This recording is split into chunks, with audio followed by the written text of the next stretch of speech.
It's where the Israeli bombing started back in October.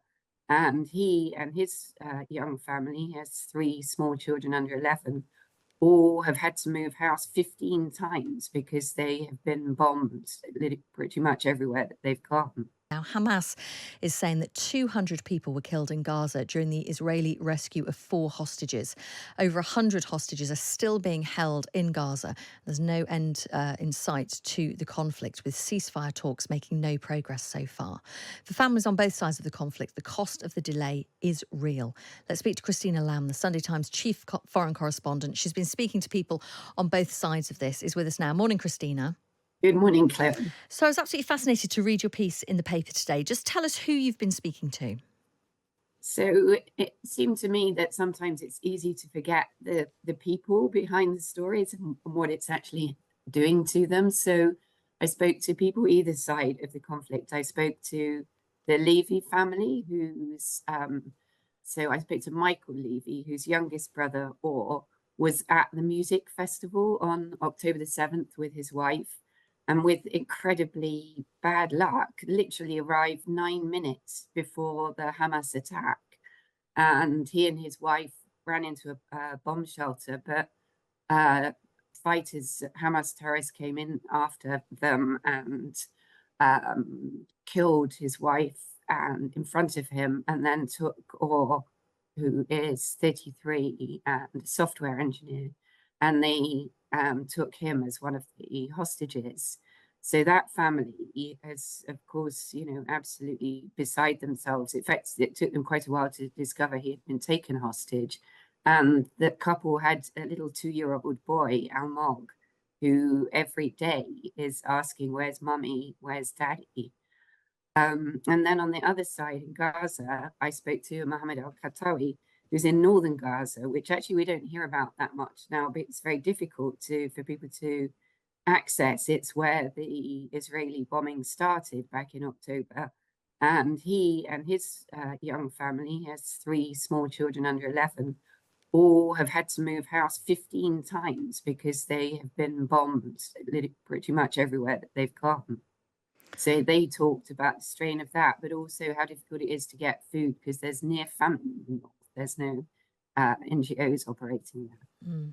Well, let's take each of those families in turn, because it's just very difficult to begin to comprehend what either are going through right now. When we think about the Levy family, I mean, you talk about that little 2-year-old who keeps asking, are mummy and daddy coming home?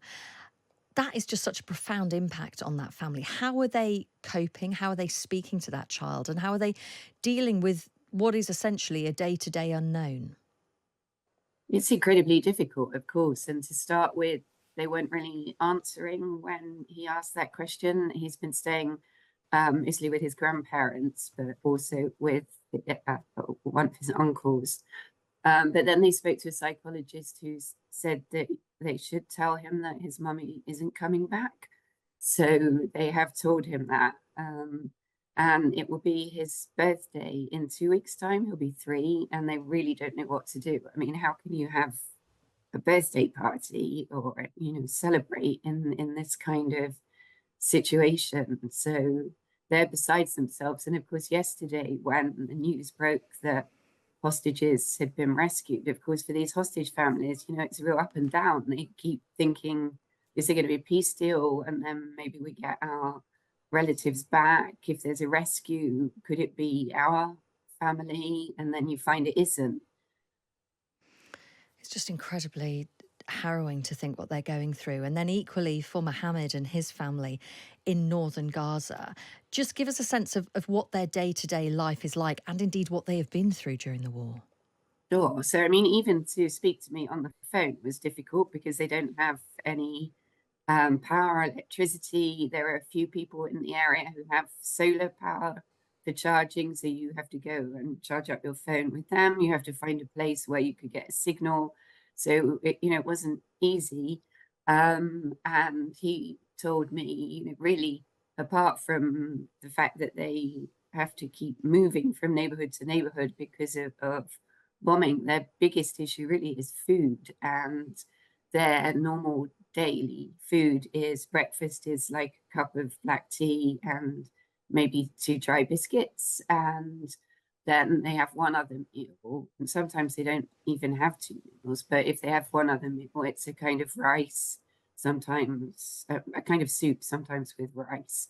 The only food they're really getting through there is from airdrops. But he said, it's really dangerous going to the place where the food is dropped often, and then other people get the food and sell it in the market, but for really high prices. Mm. So, and they don't have any banks open, so it's incredible struggle really for survival. And not to mention, of course, also the trauma that those children are suffering, having had to move so many times.